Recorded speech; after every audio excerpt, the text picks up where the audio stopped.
గుమ్మడికాయ దొంగ అంటే భుజాలు తడుముకుంటారు. ఇది ఎలా వర్తిస్తుందో నేను చెప్తూ ఉంటానండి. మనం ఇప్పుడు ఏదైనా సపోజ్ ఇప్పుడున్న ప్రపంచంలో ఎలా అంటే మనం ఏదైనా కంటెంట్ పెట్టినా, ఏదైనా చేసినా, లేదా ఏదో కొటేషన్ సేయింగ్ ఏదైనా చెప్పినా కూడా కొంతమంది ఎలా ఫీల్ అవుతారంటే అండి, అది ఏదో వాళ్ళనే అన్నట్టు వాళ్ళు ఫీల్ అవుతూ ఉంటారు. అది ఎందుకు ఫీల్ అవుతారు అంటే, బికాస్ మనం చెప్పింది వాళ్ళ గుణానికి, వాళ్ళ థింకింగ్కి మ్యాచ్ అవుతుంది కాబట్టి అమ్మో మనల్నే అన్నారు అని అనుకుంటారు. అదే కనుక అలాంటి ఫీలింగ్ ఏమీ లేదనుకోండి, దాన్ని అప్రిషియేట్ చేయడమో లేకపోతే ఇంకోటో చేసుకుంటుంటారు. ఎవరైతే ఫీల్ అవుతారో వాళ్ళకి ఇలా పని లేక ఇలా చూసుకుంటున్నారని అర్థము.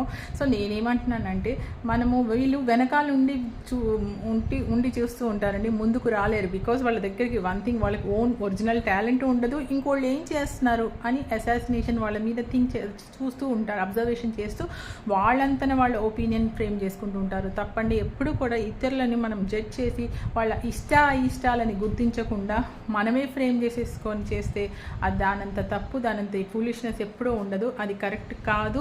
మీకు ఏదైనా టాలెంట్ ఉన్నా, మీకు ఏదైనా చెప్పాలనుకున్నా, మంచి చేయాలనుకున్నా వాళ్ళని అడగాలి. ఒకవేళ వాళ్ళు చెప్పలేదనుకోండి, మీరు జడ్జ్ చేసి మీ అంత మీరు ఒపీనియన్ ఫామ్ అవద్దు. మీకు చేతనైతే ముందుకు వచ్చి మీ ఓన్ మీరు ఏం ప్రొఫెషన్ చేసుకుంటున్నారో దానిలోనే బాగుపడండి. ఎప్పుడు ఒకళ్ళ మీద చూసి వాళ్ళ మీద పడి ఏడవడం కన్నా ఎవరి పనిలో వాళ్ళు ఉండడం బెస్ట్.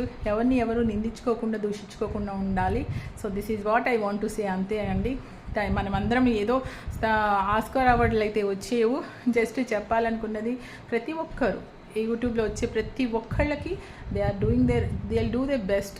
మనం చేతనైతే అప్రిషియేట్ చేయాలి. కానీ వెనకాల మన్ను తిన్న పాములాగా ఉండి కొంతమంది ఉన్నారు. It is not for everybody. So please అండి, ఇలాంటి అలవాట్లు మానుకుంటే మంచిది.